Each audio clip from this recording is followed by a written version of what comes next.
V D സതീശന്റെ ഒരു പ്രതികരണം, അത് നല്ല കിടിലൻ സ്ഥാനാർത്ഥി എന്നുള്ളതാണ്. ആ പ്രതികരണം കൂടി ഒന്ന് കേൾക്കാം. ഞാനാണ് തീരുമാനിക്കുന്നത്. കോൺഗ്രസ് പാർട്ടി ദേശീയ പാർട്ടിയാണ്. ഞങ്ങൾക്കൊരു പ്രൊസീജിയർ ഉണ്ട്. ഞങ്ങളുടെ ഇലക്ഷൻ കമ്മിറ്റി കൂടി എന്നിട്ട് അതിന്റെ നിർദ്ദേശങ്ങൾ ഞങ്ങളുടെ സ്ക്രീനിങ് കമ്മിറ്റി കൂടും അടുത്ത ദിവസം തന്നെ. ആ സ്ക്രീനിങ് കമ്മിറ്റി കൂടിയിട്ട് ആ പ്രപ്പോസൽ സെൻട്രൽ ഇലക്ഷൻ കമ്മിറ്റിക്ക് കൊടുത്തിട്ടുള്ള ഒരു പ്രോസസ് ഉണ്ട് കോൺഗ്രസിന്റെ. ആ സെൻട്രൽ ഇലക്ഷൻ കമ്മിറ്റി അത് തീരുമാനിക്കും. നല്ല കിടില സ്ഥാനാർത്ഥി ആലപ്പുഴ ഒഴിക്കും. എന്തായാലും സുധാകരൻ പറഞ്ഞതനുസരിച്ച് ജ്യേഷ്ഠാനുജന്മാർ ഒരുമിച്ചിരുന്നാണ് ഈ പ്രതികരണം നടത്തിയത്. അതിൽ പ്രതികരണം വി ഡി സതീശൻ്റെതാണ്. കിരൺ, അത് ആ പ്രതികരണത്തിൽ ഒരു വലിയ രാഷ്ട്രീയം കൂടിയുണ്ട്. ആലപ്പുഴയെ സംബന്ധിച്ച് ഒരു കിടിലൻ സ്ഥാനാർത്ഥി എന്ന് പറഞ്ഞാൽ കോൺഗ്രസ്സുകാർക്കായാലും മറ്റുള്ളവർക്കായാലും അറിയാം.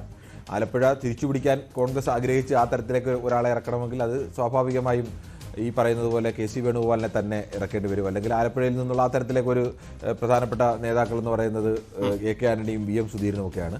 എന്തായാലും രണ്ടുപേരും മത്സരരംഗത്ത് നിന്ന് ഇനി ഇല്ല എന്നുള്ളത് പ്രഖ്യാപിച്ച് കഴിഞ്ഞതാണ്. എന്തായാലും രണ്ടുപേരും അങ്ങനെ പ്രഖ്യാപിച്ചിട്ട് തീരുമാനം മാറ്റുന്ന നേതാക്കളുമല്ല. അതുകൊണ്ട് തന്നെ ആ രണ്ടുപേരെ പരിഗണിക്കാനില്ല. പിന്നീട് അങ്ങനെ ഇപ്പോഴത്തെ നിലയിൽ പരിഗണിക്കാൻ കഴിയുന്ന അല്ലെങ്കിൽ ആ മത്സരിക്കാൻ കഴിയുന്ന ആരോഗ്യസ്ഥിതിയുള്ള നേതാക്കളൊക്കെ പിന്നീട് ഉള്ളത് വയലാർ രവിയാണ്.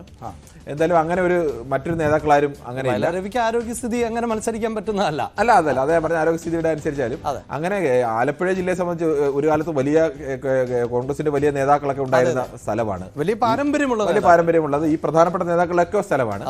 പക്ഷെ അവിടെ മത്സരിക്കണമെങ്കിൽ ഇത്തവണ ഇനി ഇറക്കാൻ കഴിയുന്നത് പ്രധാനമായും ഈ കെ സി വേണുഗോപാലിനെ തന്നെയാണ്. അല്ലെങ്കിൽ ആലപ്പുഴയിൽ സ്ഥിരം കേൾക്കാൻ സാധ്യതയുള്ള പേരുകൾ എം ലിജുവിന്റെ പേരും അതോടൊപ്പം ഇപ്പോൾ രാഹുൽ മാങ്കൂട്ടത്തിന്റെ പേരും ഒക്കെയാണ് വന്നത്. പക്ഷെ അവരെ ആര് വന്നാലും ഇതിന്റെ ഒരു തടസ്സം എന്ന് പറയുന്നത് ആലപ്പുഴയിൽ ജയിക്കാൻ വേണം എന്ന് ആ ഒരു കോൺഗ്രസ്സുകാർ സാധാരണ പ്രവർത്തകർ കോൺഗ്രസ് പ്രവർത്തകർ ആഗ്രഹിക്കുന്നത് കെ സി വേണുഗോപാൽ വന്നാൽ ഞങ്ങൾക്ക് ജയിക്കാൻ കഴിയും.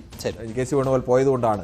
ആ ഒരു പ്രവർത്തകരുടെ വികാരം കൂടി മാനിച്ച്, അല്ലെങ്കിൽ പൂർണ്ണമായും പ്രവർത്തകരെ തള്ളിക്കളഞ്ഞുകൊണ്ടൊക്കെ ഒരു നേതാവിന് അല്ലെങ്കിൽ ഇനി സ്ഥാനാർത്ഥി ആയില്ലെങ്കിൽ പോലും ഞാൻ നിങ്ങളുടെ വികാരത്തിനൊപ്പം നിൽക്കാൻ തയ്യാറാണ് എന്നൊരു സന്ദേശം കൊടുക്കുക പോലും യഥാർത്ഥത്തിൽ ഒരു നേതാവിനെ സംബന്ധിച്ച് പ്രധാനമാണ്.